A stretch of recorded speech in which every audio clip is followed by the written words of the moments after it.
Congo, Congo nde mboka, mboka ngo mokengeli koi, mboka ngo mokengeli léopard. Bonjour à tous et bienvenue dans l'émission Diagnostic Live. Moi c'est Enoch Kubono. Aujourd'hui nous allons parler d'un sujet très capital qui façonne la vie de chaque peuple congolais.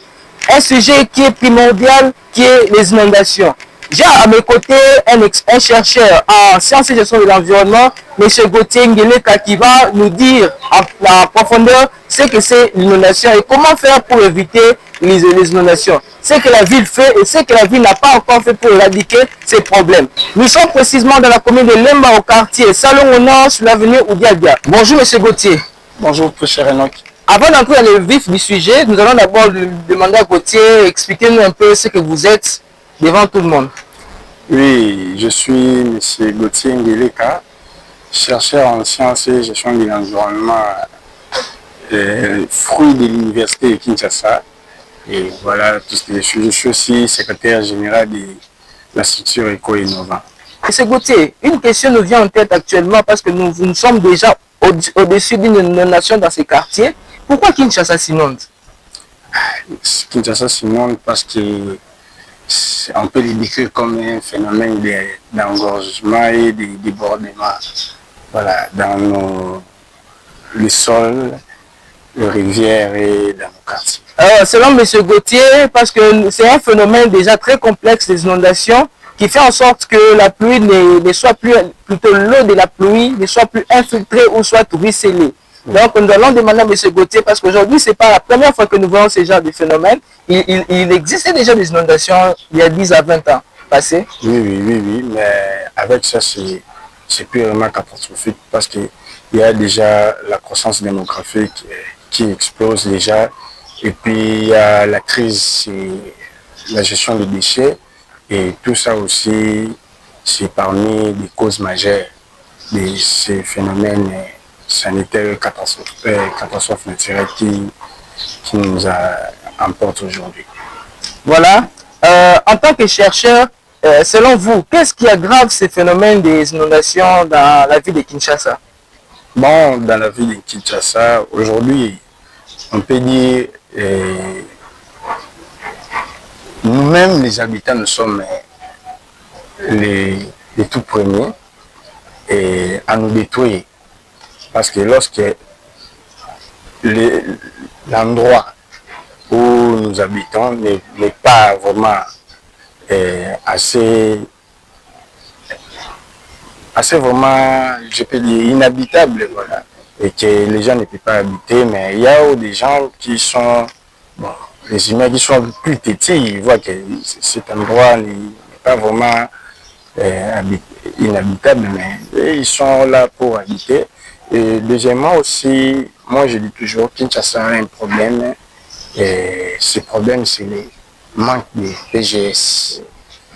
Le manque de PGS est la cause principale aujourd'hui des inondations. Quand les Belges construisaient Kinshasa, il y avait le système. Le PGS n'est pas un investissement. Le PGS n'est pas un coût. Mais c'est un outil qui va permettre à éviter des catastrophes naturelles et sanitaires. Voilà pourquoi aujourd'hui, vu qu'il y a un manque de PGS, c'est ça qui cause aujourd'hui tous ces genres de problèmes. Et surtout pour l'inondation qui est vraiment principale. Mais le PGS, c'est un outil qui va nous servir à éviter les catastrophes sanitaires et catastrophes naturelles. Voilà, c'est un peu ça. Voilà, le PGS, selon Gauthier, ça sera la meilleure solution pour nous éviter les catastrophes naturelles. Le PGS qui veut dire le plan de gestion environnementale et sociale. Donc, prévoyez déjà bien à l'avance comment réduire ces catastrophes naturelles. Ainsi, Gauthier, on passe à une nouvelle question. Existe-t-il des solutions mises au niveau local ou bien selon la communauté pour réduire les effets néfastes de ces inondations? Oui, absolument. Là maintenant, ça dépend maintenant de la communauté que l'on vit. Et dans certains coins, de Kinshasa ou des quartiers de Kinshasa, il y a des jeunes qui se mobilisent ensemble pour curer les caniveaux, pour évacuer des systèmes, de faire l'assainissement à chaque fois, pour permettre que l'eau s'infiltre, pour éviter aussi que les caniveaux soient bouchés avec trop de déchets, pour que ces eaux-là qui doivent passer directement, mais ne puissent pas passer parce qu'il y a trop de déchets, et ça va au moins aider pour que la population puisse se dégager de ce côté. Quels sont selon vous les principaux manques actuels pour lutter contre les inondations à Kinshasa? Oui, les manquements sont systémiques. Je le citerai. Il y a le PGS que j'ai commencé, il y a le plan d'un système directeur d'assainissement et de drainage. Il y a aussi du côté de l'impunité urbanistique. C'est ça aussi qui sont à la base de tout ce qu'on vit aujourd'hui. Maintenant, nous sommes là, nous avons déjà vu les effets de ces inondations dans ces quartiers. La population souffre aujourd'hui de ces conséquences vis-à-vis de leur santé, vis-à-vis de leur famille, vis-à-vis de leurs coûts économiques. Maintenant, quelles sont les principales solutions, mais moins coûteuses, que les habitants peuvent, à partir de leur maison, préconiser pour éradiquer ces inondations? Pour le moment, nous voyons déjà des inondations. Il y a de l'eau stagne, de l'eau qui est là. Comment est-ce que la maman qui vit à côté de cette rue peut, à partir de chez elle, prendre comme solution, comme mesure, en attendant qu'une solution au niveau de la ville puisse être établie dans ces quartiers? Oui, c'est ce que je disais déjà en avant. Il y a aujourd'hui des solutions plus coûteuses. Il ne faut pas seulement attendre les coûts plus coûteuses. Aujourd'hui, avec la mobilisation, la sensibilisation dans des quartiers, les jeunes qui sont dans les quartiers, on peut investir sur les jeunes et créer des emplois verts. C'est-à-dire, les jeunes du quartier où la population se mobilise, chacun contribue sa part pour que ça puisse aider ces jeunes-là à faire d'abord acquérir des caniveaux, à faire l'assainissement comme il faut. Parce que le ruissellement d'eau, il y a aussi des déchets. Il ne faut pas oublier, il y a des déchets qui empêchent que l'eau puisse s'infiltrer. Et il y a l'eau qui ne passe pas sur les caniveaux. Il y a des déchets qu'on devait faire. On devait d'abord tirer et faire l'assainissement de ces déchets. C'est ça aussi. Mais il faut aussi construire des caniveaux. Il ne faut pas construire des caniveaux après 2 à 3 mois et ces caniveaux-là puissent être encore remplis de déchets. C'est ce qu'on voit aujourd'hui dans la ville de Kinshasa. Et même la population ou la communauté, il faut aussi se mobiliser ou bien intervenir ou bien sensibiliser cette population en lui disant que non, les caniveaux, ce n'est pas l'endroit approprié pour jeter vos déchets. Parce qu'aujourd'hui, il y a un système, s'il plaît, à Kinshasa, les gens jettent le plastique, tout ce genre de déchets dans les caniveaux. Pour eux, c'est l'endroit qu'on pouvait jeter. Mais tandis qu'il y a le système qu'on pouvait faire. Il y a des poussières, vous pouvez se dégager avec vos déchets normalement, simplement avec. Il y a des poussières qui viennent, vous pouvez aller leur demander, pas même de l'aide, mais eux aussi faire leur travail, vous pouvez aussi leur donner et puis évacuer tous ces genres de déchets. En fait, merci beaucoup, M. Gauthier. En fait, le système des inondations n'est pas quelque chose d'étrange. C'est juste que l'eau qui voulait passer, qui voulait être canalisée, n'a pas pu être canalisée et qui s'est débordée. Nous voulons expliquer un peu ce phénomène qui commence par le cycle de l'eau. Il y a quand la pluie, les pluies tombent. La pluie doit respecter les phénomènes naturels que Dieu avait mis en place. Dans ces phénomènes naturels, nous avons d'abord premièrement l'infiltration. Et dans une ville comme la nôtre qui est bétonnée à 80%, donc l'eau n'arrive plus à s'infiltrer. Et aussi la structure du sol.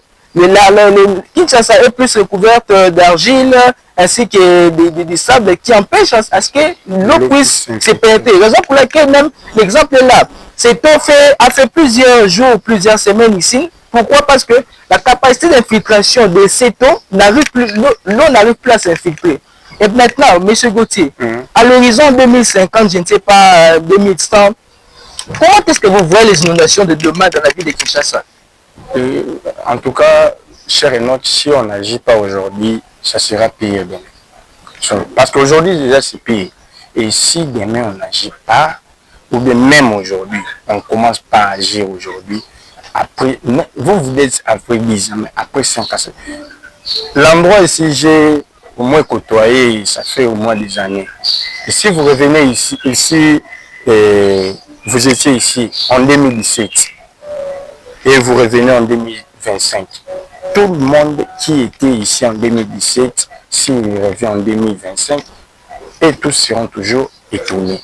Parce que l'inondation a commencé là où la rivière était. Ce que nous, en sciences et gestion de l'environnement, on appelle des zones rouges inhabitables, mais les gens ont allé construire là-bas. Mais lorsque vous allez construire là où il y a des caniveaux qui devraient prendre l'eau et puis jeter dans les rivières, dans les grandes rivières, mais tout ça, c'est ça aussi aujourd'hui qui part. Mais si on n'agit pas aujourd'hui, c'est ce que j'insiste, demain ça sera encore plus pire de pire. C'est ça. Parce que, regardez, retournons même en 2025 ans passés. Ce n'était pas ainsi. Mais aujourd'hui, on est ici. Pourquoi? Parce qu'il n'y a pas assez de caniveaux et les gouvernements ne s'imposent pas ou bien ne s'occupent pas de ce côté. Parce que si l'État ne s'occupe pas de la population elles-mêmes vont installer leurs propres lois. Et mais ces genres de lois-là, maintenant si ça ne cadre pas avec les normes urbanistiques ou bien environnementales, c'est ça qui va créer tout ça, mon cher. Bon, une dernière question avec M. Gauthier. Nous avons vu qu'il y a certaines parcelles déjà, les habitants ont abandonné les parcelles. Donc, suite aux inondations, à ces conséquences, ils ont abandonné. Mais là, pour ceux qui sont restés, qui habitent près de ces inondations, près de ces graves séquelles des inondations qui a eu lieu dans les années 2017, 2021, je ne sais pas quoi, 2024, ou l'année passée, cette année 2025. Qu'est-ce que vous dites aux habitants qui habitent près de ces séquelles des inondations? Bon, c'est ce que moi je disais. L'État doit mettre d'abord les choses en ordre. Dans des zones rouges, les gens ne peuvent pas habiter. Moi, en soi, je fais ma part de sensibiliser, de leur dire, non, voilà, là où vous pouvez habiter plutôt, excusez, là où vous pouvez habiter, c'est tel endroit. Mais ici, ça sera un peu compliqué. Mais ces gens-là vont vous demander où allons maintenant habiter. Parce que c'est l'État lui-même qui nous a vendu ici, là où nous habitons. C'est ça, c'est ce que moi je suis en train de dire, que l'État doit s'imposer. L'État doit mettre les choses dans l'ordre. Là où des zones rouges, là, on ne peut pas habiter. On ne peut pas habiter dans des zones inhabitables. C'est impossible. Il faut quitter la zone qui est ciblée comme zone rouge. C'est ce que moi je peux dire. Parce qu'en sensibilisant les gens que vous ne pouvez pas habiter, parce que le risque c'est quoi? Le risque est que vous allez détruire ou prendre des 5-6 mètres des bassins de la rivière, ce qui va empêcher l'eau à prendre vraiment la route qui les emmène à la destination. Merci beaucoup pour cet éclairage. Comprendre les inondations dans la ville de Kinshasa, c'est comme ouvrir un moteur d'un camion et voir toutes les pièces pour voir quelles sont les pièces qui sont défectueuses. Donc, Kinshasa a du potentiel, mais Kinshasa a aussi un défi à relever qui est les inondations. On était avec l'expert, le chercheur en sciences et gestion de l'environnement, Gauthier Ngeleka, secrétaire de l'ONG Éco-Innovant. Donc, on se retrouve bientôt dans notre prochaine émission avec vous. C'était Diagnostic Live, une émission qui sculpte toutes les réalités environnementales sur terrain avec vous. C'était Enoch Lubono, je vous remercie. Congo, Congo nde mboka, mboka ngo mokengeli koi, mboka ngo mokengeli léopard.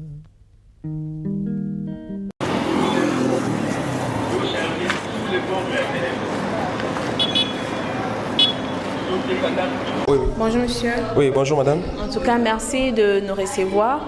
Nous aimerions savoir, aujourd'hui quand vous observez la jeunesse d'aujourd'hui, vous également vous êtes jeune, donc vous en faites partie. Est-ce que d'ici 2050, 2060, on peut vraiment espérer dans cette jeunesse qui passe son temps à boire, à faire des paris sportifs et tout ça? Dans les années à venir, avec cette mentalité, non. La jeunesse continue toujours avec la même mentalité. En tout cas, il y aura un échec total dans les temps à venir. Alors, nous voyons tous, nous sommes tous conscients que la jeunesse d'aujourd'hui se donne plus au jeu des paris sportifs. Quant à moi, je dirais qu'il faut qu'il y ait d'abord la maîtrise de ces jeux. Il ne faut pas que ces jeux se jouent d'une manière quotidienne. Il faut que ces jeux se jouent d'une manière intervalle pour permettre à d'autres jeunes de pouvoir chercher le travail ou aller pour aussi s'organiser dans l'avenir. Nous avons connu, je donne un exemple, il y a de jeunes qui commencent la journée dans un poste de paris sportifs du matin jusqu'au soir. Alors ça rend de jeunes et de fainéants. Alors c'est par rapport à ça que je dirais aux jeunes de pouvoir s'organiser d'une autre manière, de ne pas donner à 100% au jeu. Nous ne pouvons pas refuser les jeux. Oui, c'est bien, il y a d'autres personnes qui ont gagné la vie à travers ces jeux, mais il ne faut pas faire de ça une priorité. Parce que la plupart des jeunes font de ça une priorité et c'est ce qui tuera peut-être la jeunesse d'aujourd'hui. C'est ce qui fera en sorte que dans les années à venir, que nous puissions échouer, cette génération puisse échouer. Bonjour papa. Bonjour. Oui, merci d'accepter de répondre à notre question. Nous aimerions savoir, la jeunesse d'aujourd'hui, lorsque vous l'observez, non. Il n'y en a pas. La jeunesse, en tout cas, moi je me dis, d'ici 2 ans, 3 ans, nous n'aurons plus rien. Dans ce pays, on n'aura plus un leader. Dans ce pays ici où nous sommes. Donc c'est-à-dire que là, il faut attendre ceux qui vont peut-être à l'étranger. Et quand ils reviennent, ils pouvaient juste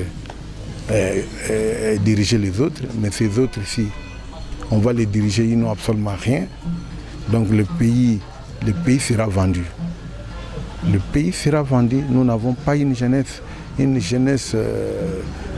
capable, une jeunesse conséquente. On n'en a pas. Je ne vois pas ça. D'ici 30 ans, on aura simplement des bourgs. Donc il n'y a rien. Bonjour monsieur. Bonjour madame. Oui, on aimerait Toyeba Avinao concernant la jeunesse. La jeunesse aujourd'hui, c'est vrai, le matin, alcool, bombé, le jeu des sociétés. Donc d'ici 2050, 2060, est-ce qu'on peut espérer dans cette jeunesse pour diriger notre pays? Bon, pour Nangaï, maman, ça pèse d'abord beaucoup. Pour avoir les gens sont toujours distraits parce que c'est la distraction, la première chose. Et deuxième chose, biso tozotia espoir que na futur na biso ndenge tozotambola jeunesse déjà eza ya kobeba. Eza kobeba pourquoi to mipesi mingi na distraction. Masanga, winner, lobby ba koka gérer mboka te. Po nanini distraction ebomaka moral ya mutu, ebomaka personnalité ya mutu. Ata ozaki na yo mayele na classe mais pendant que okoti na babiloko mabe o perdre vie na yo. Donc yo komi ko kanisa kaka kes na beta je oyo na bimisa autant na kolia mbongo falozwa mbongo wana peut-être ozobomba ta 50 000 ou 10 000 lobi ekokomisa ope mutu. Mais pendant que ozobwaka wana bazobwaka po mundele azosenrichir mais biso tozotika la pauvre pour manipuler biso bien. Mais pour nangai na kosenga na jeune congolais toluka misala tote okata mai tote kata babude mais totika jia winner na komela masanga po ebebisaka personnalité ya moto. Bonjour monsieur. Oui, bonjour madame. Merci d'accepter de répondre à nos questions. Lorsque vous observez la jeunesse d'aujourd'hui, est-ce qu'il y a espoir pour dire que d'ici 2050, 2060, les pays sera entre les bonnes mains? Ou c'est carrément un cri d'alarme? Ok, madame, je peux vous assurer que aujourd'hui, lorsque nous sommes en train de parler de notre jeunesse, qui est la jeunesse congolaise, et nous aussi, en tant que jeunes, nous savons très bien qu'il y a certaines choses que nous sommes en train d'observer au milieu de nous jeunes. Bon, nous devons toujours savoir que la jeunesse, il y a aucun pays qui peut développer sans la jeunesse. Mais ce qui se passe aujourd'hui actuellement, il y a certains antivaleurs qui se présentent, qui s'observent entre nous jeunes.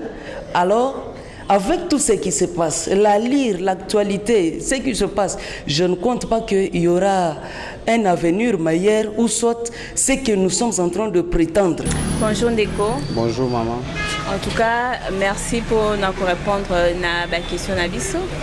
En fait, Balobi, la jeunesse congolaise d'aujourd'hui, d'ici 2050, 2060, en tout cas, espoir exacté. Et maintenant, ce que nous, on veut avoir la vie de la jeunesse. Quand vous regardez votre génération, 30 ans plus tard, est-ce que ces pays sera toujours debout avec vous ou bien ce sera quoi le futur? Bon, pour moi, avec l'espoir, j'espère que nous sommes malamu vike to vivre ba kufi donc ba onde ba katani biso toza vivant toza espoir na biso liboso to vraiment malade. OK, liboso quand de bomela bobanda jeu de société na 8h. Bomela masanga ba bombe 8h ti pourquoi? Hein? Espoir ezaka. Bon, ezate ceux qui ba jeune ba mela nyonso. Nyonso te ba melaka. Et ba jeune ba bunda po ba concentrer vie. Et puis na ba jeune o ba perdre déjà vie na entourage bekiri. Donc ba jeune nyonso te ba vivre ndenge moko. Loi biso bo to vivre pour l'avenir na biso. To tala te ke bekiri ba camarade te. Na vivre pour l'avenir nga ya lobi na sunga ngai moko na sunga libota langa na ba o ba na simana ngai. Donc c'est pour cela na tino espoir liboso. Bonjour Ndeko. Bonjour maman. Tolingi toyeba. Ba parents balobi lorsque vous observez jeunesse à l'élo espoir exacté winner bombé paille masanga commanda 8h type pourquoi ce qu'ils se demandent en 2050 2060 mbokoyo et aux alandeni avec une jeunesse inconsciente ce que bino ba jeune bolobi nini. Bon nete biso ba jeune nete ponanga wana na le ponanga bonanga na mona boy espoir eza nango kaka donc eza ba jeune nyonso nde banwalaka te ouais tala neti biso toluka mpe salon de coiffure donc mboka eke nango liboso bao bazonwale na bango mpe banwale bon mambo ya basi mpe ndenge olobaki mpona mambo ya basi mpe bon ezodépendre ya mutu na mutu na vie na ye eza bato nyonso nde balanda bamutu nyonso abule nini akosala na vie mboka na biso ekozala ndeni tala ndenge mpe toza boto oluka basoutien bajene bazwa na mayele ya mboka ekende liboso nyonso oyo tosala mpona mboka.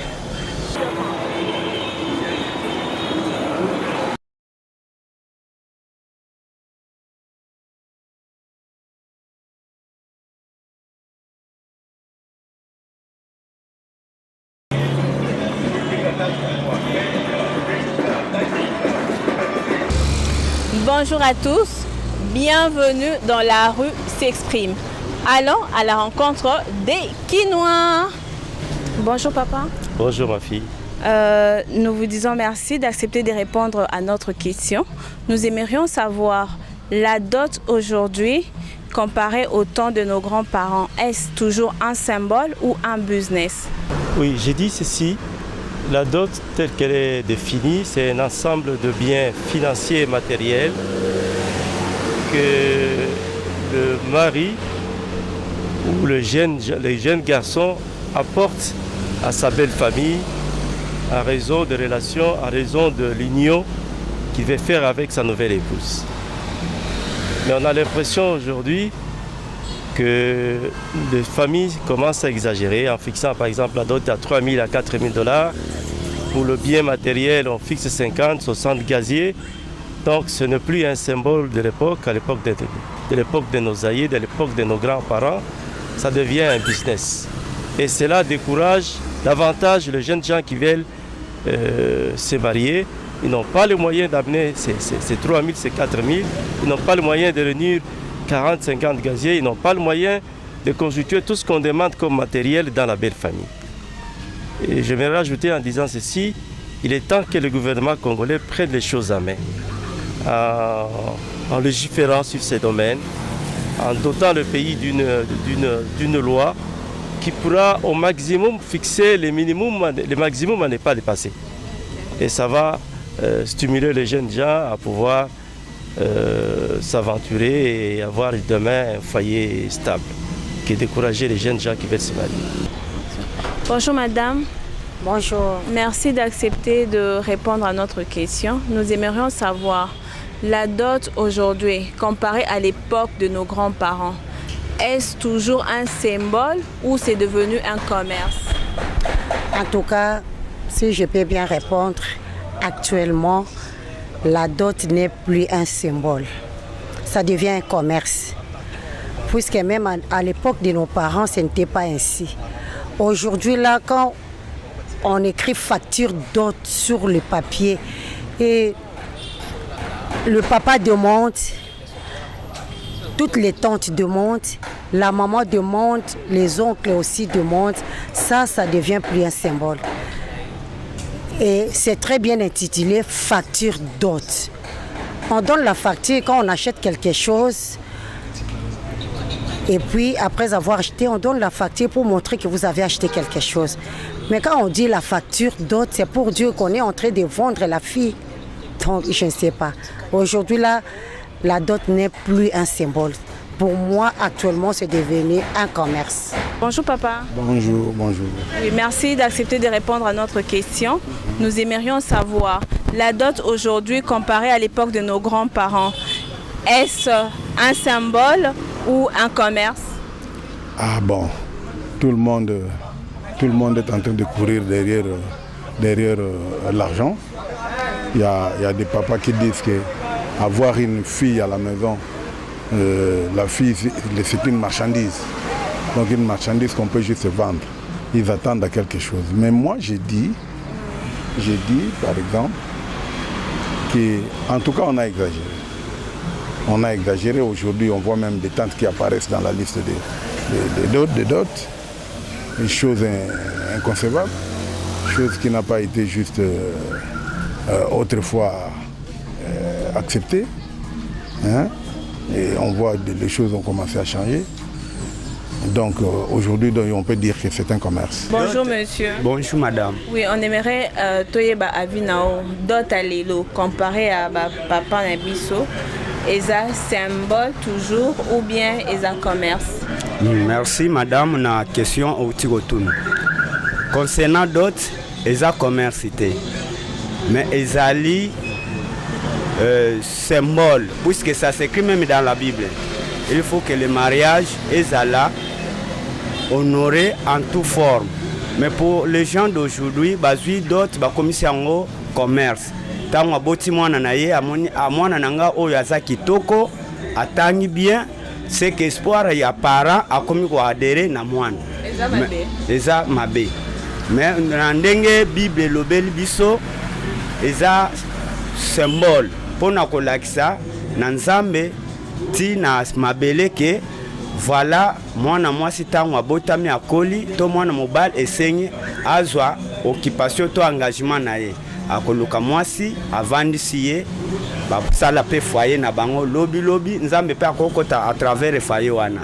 Mais biso ba parents tokomi kozwango commerce. Espoir na biso tokomi kotia na bana. Pe mayele na biso tokomi kotia na bana. Tango za mwasi kitoko boye Nathalie avec cette dame, je peux avoir même des millions, je peux avoir la parcelle à travers ma fille. mais ce n'est pas une commerce. Mais ce que pour nous, parents, il faut combien, combien? Bon, pour Nabiso, quand nous retournons toujours dans la Bible, hein, parce que la Bible, autant même de Moïse, autant de notre patriarche au nom de David. Les alaka sin, bosali sin, pour moi, na ko vanda pe, so ki akokisi 18 ans, ako vanda nanda côté. Bosali sin, o ezo lakisake ba honorer moi si. Même ceux qui na ba niveau mususu ba intérieur, bazo bali sabana na ba 100 000 francs. Pour moi, na kende pe asa la foyer na ye. Il faut que ça 100 000 francs. Oui, même les 100 000 francs. Aux abats bassi. Na boti mwana nanga liboso mwasi, yami bale mwasi, yami satu mwasi. Donc ceux qui ont gendre na le quoi ba jeune abiso ba va payer 100 000 francs. On peut ça 100 000, au sein à 100 000. Bon, pour nangai, même une église na lobe loko. Que pour na mwana nanga avec $250 ou $150. C'est pas $250. Mais aujourd'hui 100 000 c'est combien? C'est $100. 100 000 aujourd'hui c'est $100. Non, 100 000 c'est pas $100. Aujourd'hui 100 dollars c'est 190 000 francs. 190 000 malgré. Mais 200, 250 là, c'est pas 100 000 francs. Hein? Bon, malgré ça, même à l'église. 100 000 francs c'est moins de $50. Donc dans les $40, donc si on amène, les jeunes sont en train de nous écouter. Donc ça met $40, on va épouser votre donc, si il est chrétien, là vraiment d'office, ma fille est bien disponible pour lui. Avec un petit rien, avec la Bible, je lui donne ma fille. C'est ça. Donc la liste de la dot, la Bible, 100 000 francs. Même à l'église, je parle ça. En tout cas, moi je dois être là les jours où sa fille va se marier. Venez, nous sommes en boîte. Ok. Tout justement en boîte. En tout cas, merci beaucoup. Les parents, papa nous recommande, la dot ne peut pas dépasser 100 000 francs parce que c'est un symbole. Ce n'est pas un commerce. Ce n'est pas un commerce, c'est ça, c'est un symbole pour montrer aux gens que voilà, la fille est honorée. Ça donne aussi valeur auprès de nous les parents. Pendant que moi, je suis balaye, atana eloko, namona papa nanga moko muluba. Na masina, baye ko bala mwana na ye, na mitawana bazolia soki ba $3,000. Mais papa na balisi mwana na ye na $300. Ba sali fête. Mwana kenda, balatisa ye pe alliance. Bo ekoza la paix exemple pour na biso ba misusu. Bo pasteur na ngai ya molimo, papa Israël Panganga, na limete mwana na ye babalisi ye na malgré zalaki bazo senga ba 2500 meye ba pesaka kaka $350 na Bible et sili mwana babali akei. Pas de chèvre, pas de bongwa. Non. Babali mwana akei. Bande konaye balimba lo balobi, moi je suis chrétien, je suis pasteur, il faut que bana nangai bakende na pambola bango poko lie kosila te. Soki ndengo za nzamba pamboli bino na mobali na yo. Est-ce que kobosa nanga para na yo? Kobosa na te na kolia na komela pe na kozala bien. Bonjour Ndeko. Bonjour maman. Tony Toyeba, par exemple Lelo, quand on parle mariage, on dit que les jeunes et belé, baza célibataire Lelo parce que la dot coûte cher.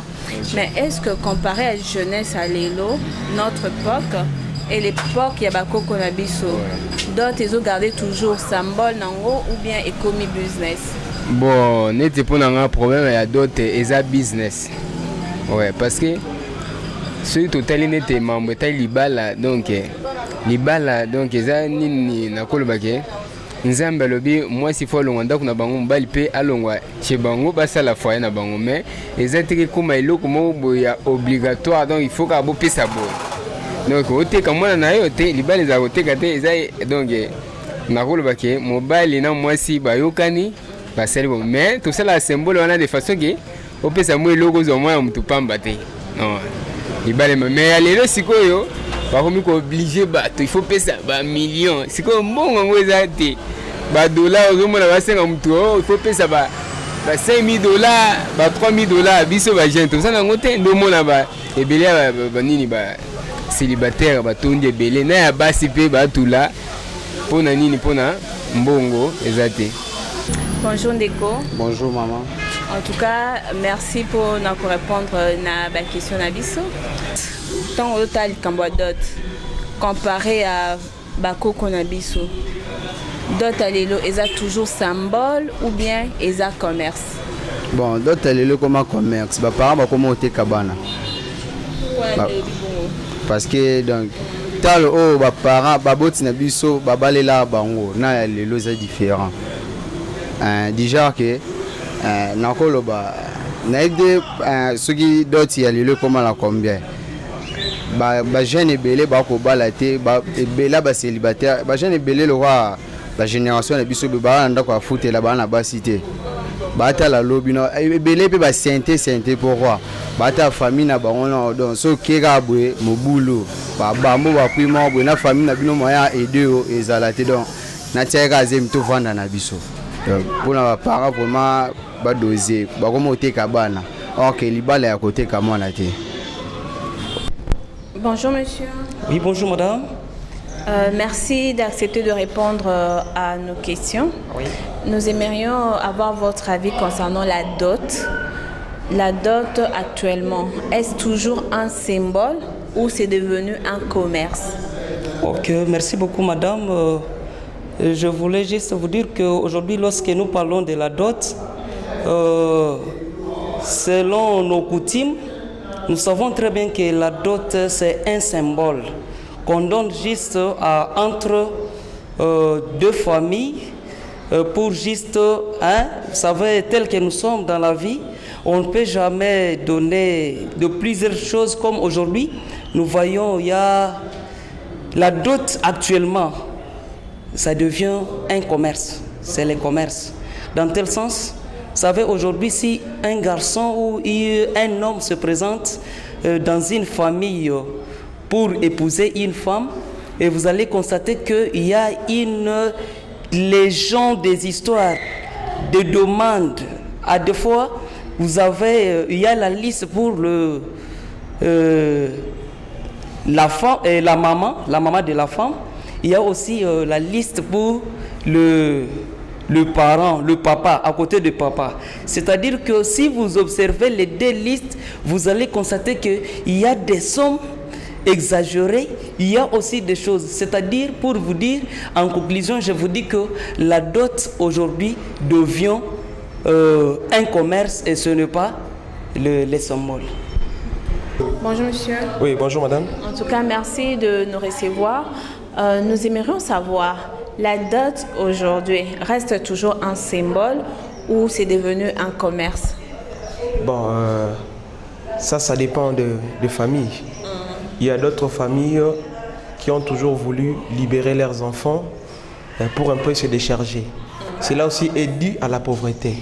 Mais à ce qui concerne la dot, en vrai dire, avec les jeunes d'aujourd'hui, ils procèdent d'abord par les systèmes de la grossesse. Donc lorsque la femme est en grosse, et c'est par ces chemins-là qu'il aura peut-être la possibilité de faire la dot. Alors normalement, selon la normalité des choses, nous devons procéder par les systèmes normaux. Commencer d'abord à se présenter dans la famille et de ne pas aller avec les systèmes de la grossette. Donc dans plusieurs familles, c'est comme, juste on peut dire, c'est comme un commerce, dans plusieurs familles. Mais dans d'autres familles respectueuses, c'est vraiment un symbole. C'est ce que nous pouvons dire. Mais pour vous, ce serait quoi le montant idéal que les familles devraient demander? Premièrement, d'abord, nous devons savoir, lorsque nous sommes à la dot, ce n'est pas la vente d'une personne. Donc nous confions une personne à une autre famille pour pouvoir constituer son foyer. Normalement, on peut, même à $500, ça peut se passer. Même à $500, ça va. Parce qu'on ne vend pas. Parce que nous avons connu des cas, il y a peut-être une femme qu'on a prédotée. À un certain moment, il n'arrive pas à rester toujours avec son homme. Là, il y a la femme là aussi la possibilité de pouvoir rentrer chez elle. Ce n'est pas une question de vente. C'est peut-être un droit qu'on paye comme étant un symbole de pouvoir confier une femme à une autre personne pour pouvoir constituer aussi son foyer. Bonjour madame. S'il vous plaît, nous aimerions savoir la dot aujourd'hui comparée à nos parents. Est-ce que c'est un symbole ou c'est un commerce? Donc, il y a un commerce, mais il y a un symbole. Mais pour le moment, je suis comme un commerce. mais ils ont un symbole, symbole. Pour le moment, nous sommes comme ça au COMEX.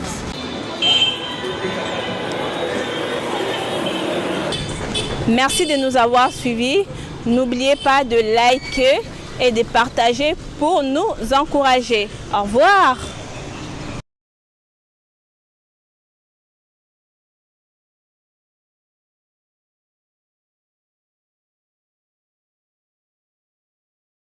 Congo, Congo nde mboka, mboka ngo mokengeli koi, mboka ngo mokengeli léopard.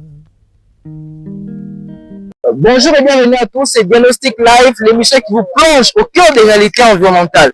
Aujourd'hui, nous sommes avec un activiste environnemental, un expert, un chercheur dans le domaine de l'environnement et dans le domaine de la gestion des déchets, Monsieur Chérubin Ngandi Soki. Bonjour Monsieur Chérubin. Oh, bonjour Monsieur Enoch. Avant d'entrer dans le vif du sujet, d'abord vous présenter, vous êtes qui Monsieur Chérubin? Je suis activiste et chercheur en matière de sciences et gestion de l'environnement. Comme vous voyez, nous sommes juste dans une décharge sauvage qui se trouve dans le quartier Salon au nord de la commune de Lemba. Donc nous sommes là pour venir vous parler d'un sujet très capital, d'un sujet que nous voyons chaque jour. Mais nous n'osons rien dire parce que nous trouvons ça normal. Or, ce sont des choses qui ne sont plus normales, mais qui se doivent d'être dites. Aujourd'hui, Diagnostic Live est au cœur de ces discussions. Notamment, nous allons parler de la gestion des déchets. Avant d'abord de parler des décharges sauvages, nous allons d'abord parler d'un seul déchet, qui est les déchets plastiques. Raison pour laquelle notre sujet d'aujourd'hui est basé sur les déchets plastiques. Où passent réellement les déchets plastiques?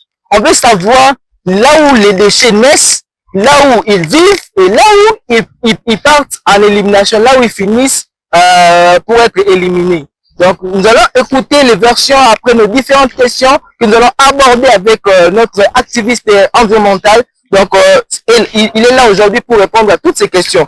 Monsieur Chérubin, quand un Kinois jette un déchet, une bouteille plastique dans un bac ou même dans la rue, quel est son premier point de chute réel? Je parle du terrain, pas de la théorie. Oui, merci beaucoup pour la question. Aujourd'hui, nous voyons que les déchets constituent une menace. Premièrement, là où nous sommes, le constat est là, parce que les mots ne suffisent pas, parce que nous sommes devant une décharge qui est sauvage, constituée à 90% par des déchets plastiques et solides que nous voyons là.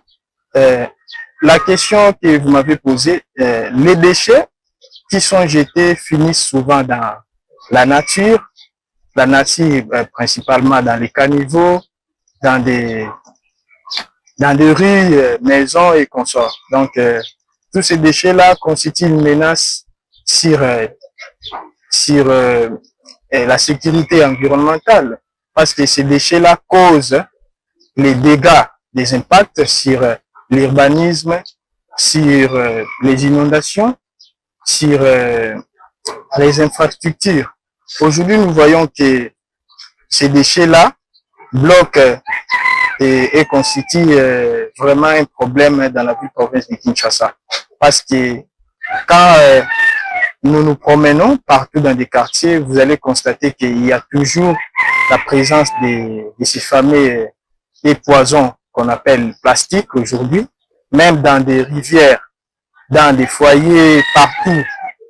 Donc, partout à Kinshasa n'est pas épargné par ces fléaux de déchets plastiques.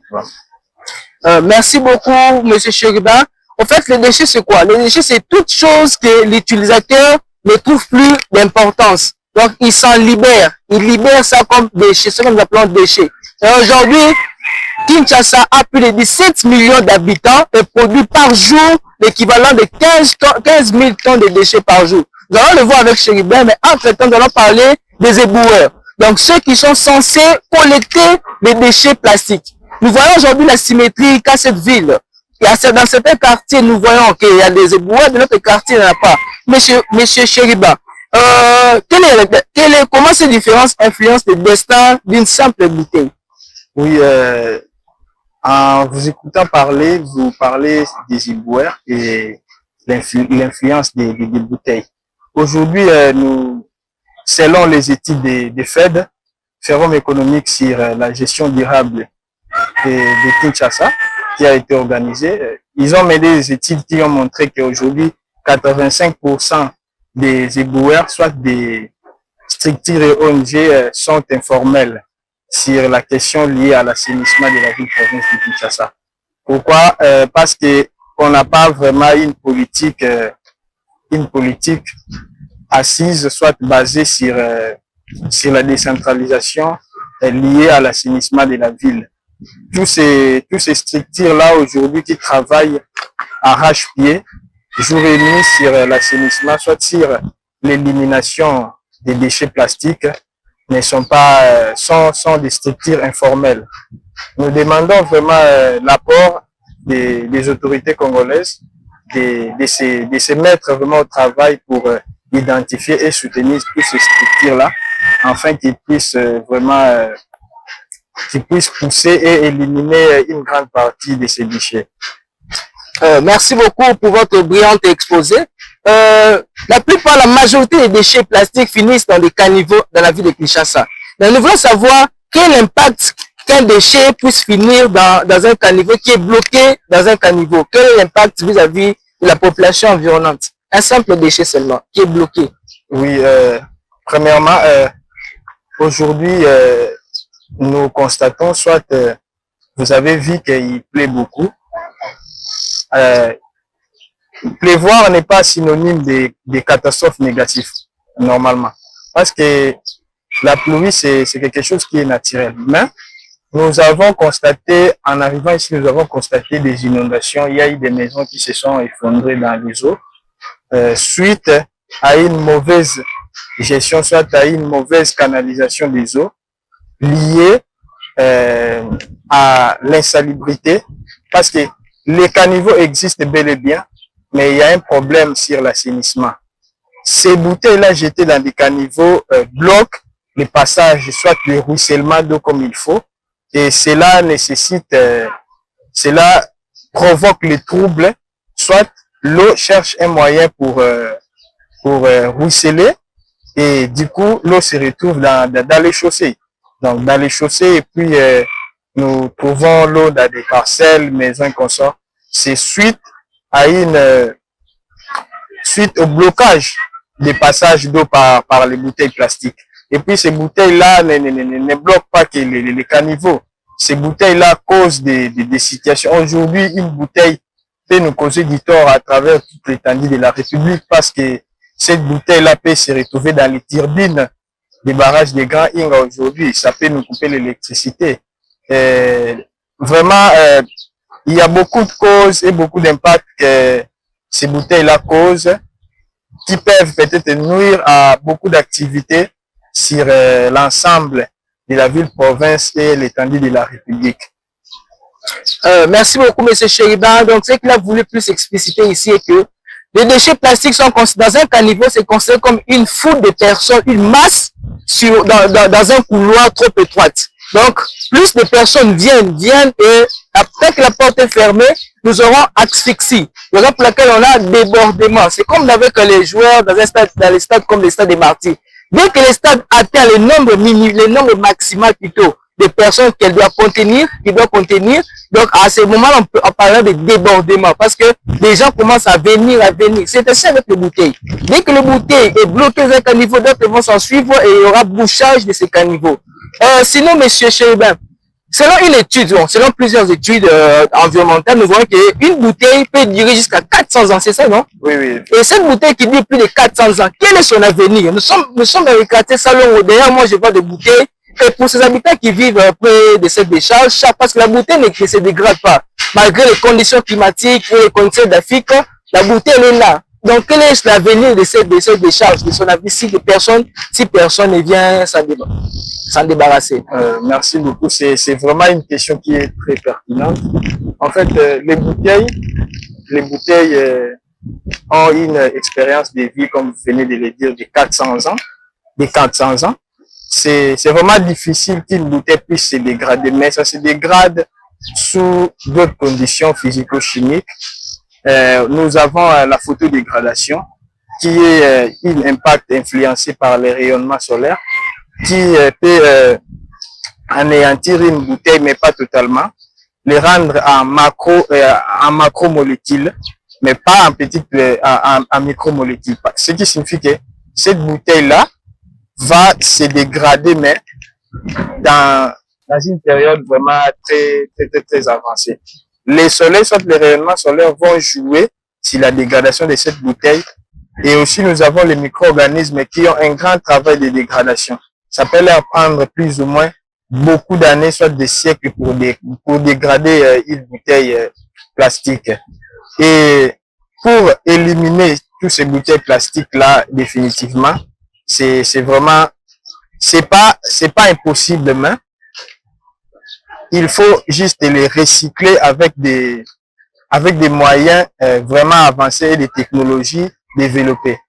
Sur ce, il y a un moyen de les recycler pour les réutiliser sous d'autres formes, mais pas les éliminer totalement.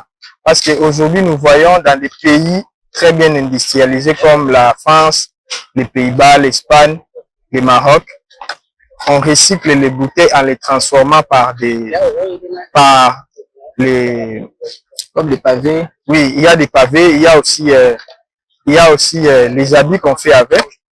On fabrique les habits avec les bouteilles plastiques en France aujourd'hui, nous les voyons. Mais cela ne signifie pas une élimination directe, soit totale, de ces bouteilles-là dans l'environnement. Mais nous donnons, soit on donne juste une autre usage, soit un autre visage de ces bouteilles plastiques-là. Mais les voir aujourd'hui dans l'environnement comme ça, c'est pétrifiant, c'est désolant parce que ça cause des impacts tellement néfastes sur les sols. Ça réduit la capacité autodéfense du sol. Ça rend les sols vulnérables face aux érosions. Ça diminue la capacité productive du sol. Donc, les bouteilles sont vraiment un sérieux problème. Pour les éliminer, nous demandons aussi aux autorités congolaises de mettre vraiment les moyens en jeu, de sensibiliser, d'envoyer les experts sur terrain pour faire les études et de leur apporter leur soutien, ce qu'ils demandent. Pourquoi pas installer des stations pour trier et transformer ces bouteilles-là. Merci beaucoup, monsieur Chériba. Vous avez parlé d'un sujet très capital, le recyclage. Voilà. Le recyclage fait partie des solutions prometteuses pour lutter contre l'insalubrité de la ville de Kinshasa. Donc, le recyclage, selon l'expert qui est à côté de moi, c'est se donner une nouvelle valeur à ces déchets. Une nouvelle valeur par la transformation. On prend les déchets, on recycle en obtenant des pavés écologiques. On a donné une valeur à ces déchets qui étaient plus importants pour la population. Mais aujourd'hui, le peuple l'utilise sous une nouvelle face, sous un autre visage qui est le pavé écologique. Nous avons aussi, il a parlé des sacs qu'on fabrique actuellement en France avec les bouteilles plastiques, et même des tenues vestimentaires, même les habits. C'est une nouvelle manière pour nous de consommer ces déchets plastiques. Mais bien avant d'entamer le recyclage, je voulais juste savoir, parce que les Congolais n'ont pas l'habitude de trier les déchets bien avant. Donc, pourquoi les Congolais ne trient pas les déchets et on retrouve des déchets qui sont mélangés? On a les textiles, nous avons les déchets plastiques, nous avons les déchets biodégradables, entre autres la nourriture que nous consommons. Pourquoi c'est pas inné en nous cette habitude de trier nos déchets? Merci beaucoup. En fait, c'est vraiment un problème. C'est vraiment un problème aujourd'hui qui est fréquent. C'est vraiment un problème fréquent. Trier les déchets, parfois d'autres déchets sont difficiles à trier avec la main et nécessitent des interventions technologiques. Pourquoi je dis ça? Et aussi, à la première lieu, il y a un problème sur l'éthique. Il y a un problème sur l'information. Quand on n'est pas informé, on ignore plusieurs détails sur quelque chose. Aujourd'hui, pour que la population s'en rende compte sur les tri, soit sur la séparation, comment gérer leurs déchets dans les foyers, il faut qu'il y ait une sensibilisation successive. Donc, il faut qu'il y ait une sensibilisation à long terme. Aujourd'hui, la pollution, c'est un problème qui est à, je peux dire qu'il y a 80% dans la ville province de Kinshasa. Principalement les déchets solides aujourd'hui. Mais pour les finir, nous n'allons pas les finir du coup brusquement comme ça. Ça va nous demander ça va nous demander du temps. Ça va nous demander de l'engagement, sensibiliser les gens, leur informer sur l'importance de bien garder son environnement, leur savoir informer sur les impacts qui peut produire les déchets aujourd'hui. Aujourd'hui, ces déchets que vous voyez aujourd'hui peut retarder la croissance de certaines espèces, peut aussi influencer l'alimentation d'une manière négative, parce que si les déchets plastiques se dégradent à micromolécules, ces micromolécules-là se retrouvent dans des rivières, dans des poissons et aussi dans des aliments qu'on consomme quotidiennement comme des légumes, des fruits et consorts. Et puis, ces microplastiques-là, les humains peuvent les avoir, soit peuvent se mettre en contact avec grâce à la bioaccumulation. Aujourd'hui, si vous consommez par exemple les produits qui ont été exposés par les plastiques, soit qui ont fixé les plastiques à leur croissance et que vous les consommez, vous allez attraper ces plastiques-là. Et puis, ces plastiques-là vont se retrouver dans vos organismes et attaquer vos systèmes immunitaires. Vous allez constater que vous aurez un problème avec la circulation sanguine, vous aurez un problème sur la reproduction. Aujourd'hui, les espèces ont un problème. Bon, je parle des espèces en général. Je parle pas que des humains, parce que les êtres vivants n'est pas seulement, c'est pas seulement les humains aujourd'hui qui sont les êtres vivants. Aujourd'hui, si les plastiques se retrouvent par exemple dans la rivière, qu'il y ait dégradation après des millions d'années, les espèces vivantes, soit les poissons, vont consommer, soit vont attraper ces microplastiques, ces micromolécules dégradées en plastique. Et les poissons là vont être consommés par les humains. Et puis ces humains-là vont attraper maintenant les micromolécules-là dans leurs organismes. Et ces micromolécules-là vont provoquer des dégâts néfastes dans des années à venir. Vous allez constater qu'il y a ce qu'on appelle l'infertilité chez certaines espèces comme les poissons, comme il y a plusieurs espèces marines qui peuvent être improductives aujourd'hui. C'est grâce à la pollution des déchets plastiques, parce que ça bloque leur système reproductif, ça les rend vulnérables. Et aussi l'eau peut être troublée par ces mêmes micromolécules provenant des plastiques, et en consommant cette eau-là, on peut attraper ces micromolécules. Aujourd'hui, vous constatez qu'il y a plusieurs maladies qui sont en croissance vraiment rapide et puis qui se développent. C'est grâce à ces organismes-là impropres venus des plastiques, venus de plusieurs immondices aujourd'hui. Vous allez voir que ces moustiques-là se développent souvent dans des endroits où il y a une grande quantité des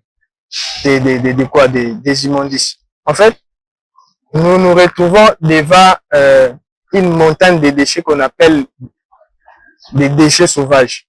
Parce que c'est devenu, ça a dépassé même les seuils. Nous sommes dans une montagne de déchets ici. Maintenant ici, vous allez trouver qu'il y a des êtres tellement nuisibles comme des moustiques, des mouches et tout ça qui se développe ici. Maintenant, tous ces êtres-là vont développer certaines compétences en eux qui vont leur permettre à devenir encore toxiques. Quand ils vous piquent, vous allez développer une certaine caractère de maladie. Aujourd'hui, le malaria on ne trouvait pas ça dans des zones européennes. Mais aujourd'hui, vous allez constater qu'il y a naissance des moustiques tigres. C'est grâce aussi à la pollution, et ça, c'est une maternité pour les moustiques aussi. et pour d'autres insectes nuisibles et toxiques. Merci beaucoup, Chériba. Donc, l'expert a voulu parler, mettre en œuvre comment est-ce que ces déchets arrivent à nous atteindre, nous les humains. Comment ces déchets qui aujourd'hui, en tant que décharge sauvage, comment est-ce que ça peut me poser un problème? Donc, il nous a parlé de la réinsertion de la chaîne alimentaire. Donc, quand les déchets sont exposés à des rayons, quand les déchets sont exposés à différents facteurs, ils se dégradent en nanoparticules. Et ces nanoparticules, nous voyons, il y a les vers de terre qui en mangent, les poules viennent manger, et cela se retrouve dans nos assiettes parce que nous allons manger la poule qui a mangé un plastique dans une décharge sauvage. Donc, sans plus tarder, nous allons passer à la dernière question. Donc, au fond, je ne sais pas, qu'est-ce qui bloque? Est-ce la gouvernance? Est-ce la technologie? Ou est-ce la conscience citoyenne? Le peuple congolais, la conscience. Qu'est-ce qui bloque? Où se situent principalement les verrous aujourd'hui qui bloquent cela? Merci beaucoup. Je peux dire, c'est vraiment une question qui est très pertinente. D'ailleurs, ça revient dans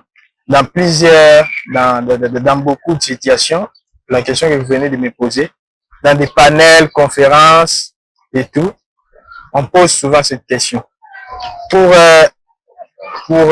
répondre à cette question, je veux dire, il y a une loi dans notre pays, il y a une loi sur la réglementation environnementale. Il y a une loi qui légifère sur l'environnement. Cette loi-là existe bel et bien. Il y a une part de l'État, il y a aussi la part de la population. Parce qu'aujourd'hui, l'État aussi fait de son mieux pour lutter contre l'insalubrité. Il y a aussi la population qui devait aussi accompagner l'État, soit faire cet effort-là, de comprendre la vision, soit de se mettre sur la longueur que l'État a pour combattre cette pollution. Aujourd'hui, une grande majorité de la population quinoise n'est pas vraiment, pour ne pas être dit, je peux dire ça, n'est pas vraiment sensibilisée sur la notion des déchets. Nous voyons que la population a un problème d'information et aussi l'État a une part de responsabilité envers la population. Ce qui signifie que l'État devait installer des stations de tri, des stations de traitement aussi, ce qu'on appelle des centres d'enfouissement technique. Et je pense qu'il y en a un ici à Kinshasa, mais qui n'est pas suffisant pour une ville comme Kinshasa. Exactement. Donc, l'État doit aussi vraiment beaucoup marteler sur sa politique environnementale pour lutter sur ces fléaux qui gangrènent vraiment notre ville province de Kinshasa. Il y a la part de l'État, il y a aussi la part de la population. Ce qui signifie, quand la population n'est pas informée, soit n'est pas sensibilisée, la population continuera à jeter les immondices là où il trouve bon. Et puis, la population aussi ne trouve pas d'autres endroits où aller jeter parce que l'État aussi n'a pas disposé certains endroits pour à la population pour se débarrasser des immondices. Donc, si peut-être aujourd'hui l'État a renforcé sa part, sa notoriété sur la gestion des déchets, je pense que nous allons avancer sur ces questions liées à l'assainissement. Merci beaucoup, M. Chériba. En fait, Salon souffre, Salon suffoque, des déchets partout. Regardez derrière moi, juste derrière moi, il y a une population qui vit. Il y a des cœurs qui sont ici, il y a des enfants qui jouent. Aujourd'hui, ces enfants n'arrivent même plus à sortir pour jouer. Parce qu'aujourd'hui, Salon est dans des conditions abominables. Salon se trouve dans des conditions inhumaines. Il y a des humains qui sont ici. Nous demandons aux autorités compétentes, nous demandons aux organisations, aux associations, aux structures de venir regarder, de faire un petit tour à Salon pour voir les réalités qui se vivent sur terrain. Vraiment, sans vous mentir, nous sommes un peu gênés en tournant cette émission ici dans cette décharge parce qu'il y a des odeurs que nous ne pouvons pas, mais nous les faisons parce que nous aimons vous mettre au cœur des réalités environnementales. Donc, ce que j'ai retenu de son explication est que il y a d'un côté, il y a la part de l'État congolais et de l'autre côté, il y a notre part. Moi, qu'est-ce que je fais chaque jour pour lutter contre cela? Moi, de ma part, ainsi que qu'est-ce que l'État fait? Pour l'État, je laisse entre les mains de l'État. Mais pour moi, ce que je dois faire chaque jour, c'est d'éviter de faire retrouver mon déchet dans un quartier qui nuira à mon frère qui habite ce quartier.